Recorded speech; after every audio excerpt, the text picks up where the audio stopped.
Okay, so we're back with Greg Gimbert for the final segment of our look at the book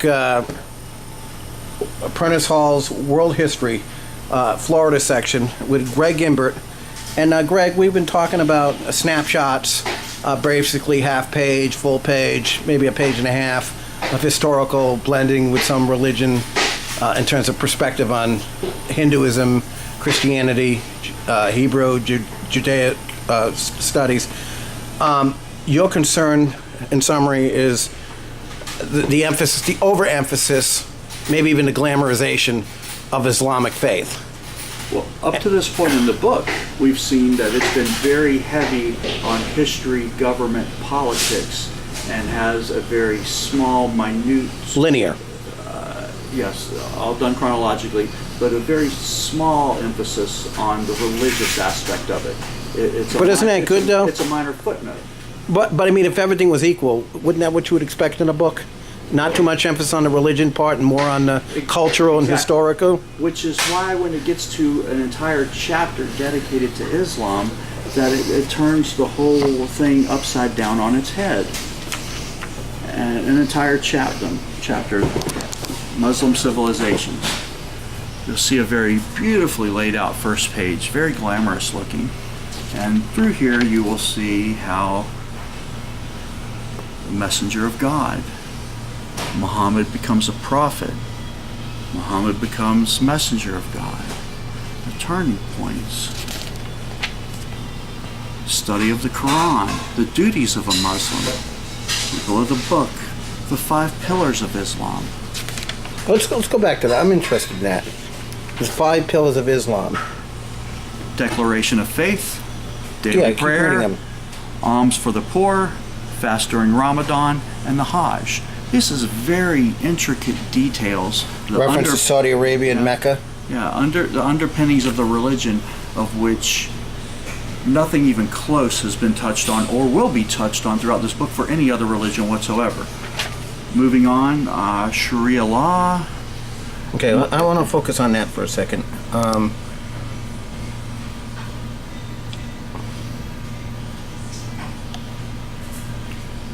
Impacts on women.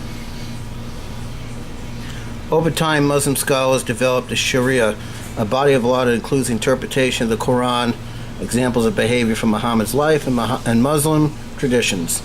Similar to Jewish law, the Sharia regulates moral conduct, family life, business practices, government, and other aspects of individual and community life. It does not separate religion from criminal or civil law, but applies religious principles to all legal situations. Just as the Quran unifies Muslim beliefs, the Sharia unites Muslims under a common legal framework. Kind of sounds tolerable compared to what people's interpretations of Sharia law is, which obviously is not. Well, that's a different subject. Right. The book and the amount of content dedicated to exposing our impressionable children to one religion very intimately and disregarding wholesale all others and minimizing the other major ones. Moving on, we've got the Quran. Yeah, we have a lot of pages to cover. So the challenges to Islam, divisions within Islam. We've got expanding the empire, the success of the empire, conquered peoples. Here's where you'll get a very brief reference to the Hindus, which only in the context of where the Muslims conquered them. Right, the blending. Muslim culture, Muslim cities. Here you see the Middle East and part of Asia. Declines. The golden age of Muslims.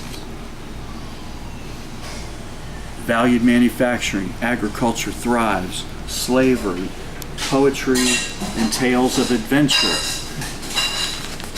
Sounds very exciting. Religious buildings, art, center of learning, philosophy and history. Muslims seek knowledge. Astronomy. So look at this, you would think Muslims invented astronomy. Mathematics, medicine, art. Well, I mean, 32 pages of glamorizing and soft-selling Islam, where a quarter page dedicated to Christianity, another quarter page split between Buddhists and Hindus, only cursory mentions of the Jewish faith, and virtually none of any other. how old are you, Greg? I'm 44. 12 years ago, on 9/11, Twin Towers came down, plane struck the Pentagon, another plane was taken down in an empty field in Shanksville, Pennsylvania. Is this what's troubling you, that a dozen years later, that's kind of like lost in the shuffle? And there's this, like you said, there's this bloated, I can't think of a better term from what you've described to me than a bloated section on one religion dominating all the others. What troubles me is the creep of Islam into our country in the same fashion as has happened already in the European countries. Britain, France. Exactly. Muslims were allowed to immigrate into those countries. They came in extolling the religion of peace. Well, you got to remember too, though, the breakup of the Soviet Union, 2 decades ago. This is newfound freedom for groups of peoples like these Muslims, different sects that were held down by the communists. The Stalin and Brezhnev and company. But maybe it was the idea of this global expansion. Religion and worldviews and world politics definitely play a role in this, and the discussion could splinter off in any number of directions. But the core issue here, of which we've only touched on a handful of 32 pages, is it our school system's place to decide which religions our children are immersed in? And at 32 pages compared to just a quarter page here and there on others, there's no doubt it is a very deep and deliberate immersion. Well, let me ask you this. It's obvious that you're a Christian man. Your family has Judeo-Christian values, as do most. I was raised in a Christian household, yes. As am I, and a lot of families and individuals that I know. Is it a concern to you that obviously there should be some Judeo-Christian faith which instilled in children from the home front, that maybe you don't need to emphasize as much of the Christianity, but what you're saying is the Hindus underplayed, the Hebrew is underplayed, and other religions are underplayed, and as I've said, this bloated glamorization of Islam. Is that basically the summary of this? We're kind of shifting from what the school system's role is to what Right. you're asking my opinion is. And Well, I would be just... But in I your would be opinion, in just terms as of how it offended. impacts your children. My opinion, I would be just as concerned if a history book focused an entire chapter extolling the virtues of Christianity, going through the different books of the Bible, talking about the Ten Commandments in Right. the context of a history book. That is not the place for our schools. And to Jesus violate- Christ as Yeah. comparison to Muhammad. Right. And to violate that trust between a community and a school system, that we can turn our kids over to the school system and have a fair and impartial education environment that will arm them to succeed in the world, but without crossing the line of separation of church and state. To have them betray that troubles me. To have them to betray that and then immerse our kids into a religion which is arguably the greatest threat to our country, our culture, and now our own county is a serious concern. When I first heard about this, I questioned the authenticity of the claims. Yeah, let's Because- talk about that for a because- second. This was kind of because- hyped up in the beginning. It was marketed on Facebook. Well, sometimes different folks in politics Right. will take a molehill and run it into a mountain for political gain because they take advantage of the public's small attention span and their tendency to take a sensational headline and not read far past it. Right. And because this is important to me about the school system and what my own child will be into shortly, that I took the time to go out and look for myself and to source the book, use my own contacts to source the actual book and look and see what was there. Did you get the book from a friend or something in the school system? I got the book from a local high school with the help of a school board member who I had a relationship with, in discussions with her of other school issues. So that's smart. You've done your homework in terms of looking at. I think a lot of other people maybe run their mouths, but they didn't actually take the time to take a look at it like you have done. Well, I think a lot of people have looked at the creep of Islam into... No, but I mean the actual content of this book. Right. Well, for many folks, they've seen enough creep of Islam and other changes in our social fabric that they're willing to take things like this on face value. But for this, I didn't. I leveraged the relationships and contact I have for the opportunity to look at and see and judge for myself. And what I found is that the alarm rung by Tony Ledbetter and the Republican Party is an authentic alarm. There's real meat here. Well, let me ask you this, and we'll close with this and maybe one more point, but there would be some people that would say, well, this is politics, these are religious right, this is fundamentalism, Christianity.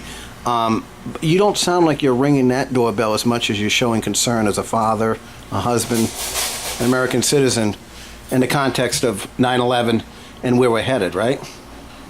Would that be a fair summary? It is a summary, but religion and politics, although often intertwined, they're separate and complicated issues.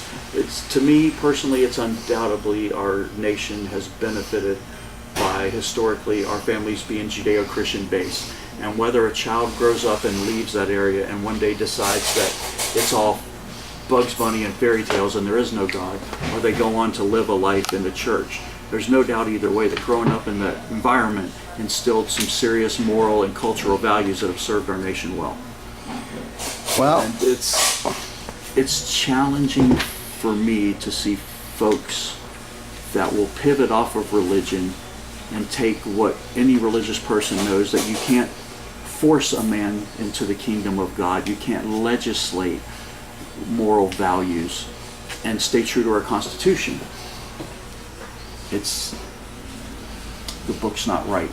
The prostituting of religion for political gain is not right. A lot of politics isn't right, but this book right here is the most obvious example of Islamic creep into our fabric of our society while we're all bickering over politics. You're not watching the ball. Well, for Greg Gimbert, and a very impressive summary of your thoughts and where you're going with this. One last question. What's the next step now? The school board meeting was canceled. They're supposed to come back again in a couple of weeks. Do you foresee another situation where there's another rally, or does this thing, I fully expect that the local Republican Party and faith-based organizations will continue to take and push this ball. I also expect the Muslims to come back. Muslims from throughout Florida that came into our community today will also try to rally around. But what's the next step? That's up to the school board. It seems to me they have four choices. Number one, they can ignore the situation to their own peril at the election. Number two, they can recognize the obvious flaw in the book and replace it completely. If there's not budget for that, and I doubt there is, then they can provide a supplement that provides equal coverage for all the religions to the same extent that the Muslim religion has been covered. If they can't afford to provide a supplement, then perhaps the policy should be to exclude that chapter in required reading and study and discussion and spend our time better on other historical issues. There are solutions out there. It doesn't have to be political. It doesn't have to be religious. It just has to be fair and constitutional. Well, for Greg Gimbert, talking with some critical thinking on Prentice Hall's Florida edition of the World History, this is Henry Frederick of Headline Surfer. Thank you very much.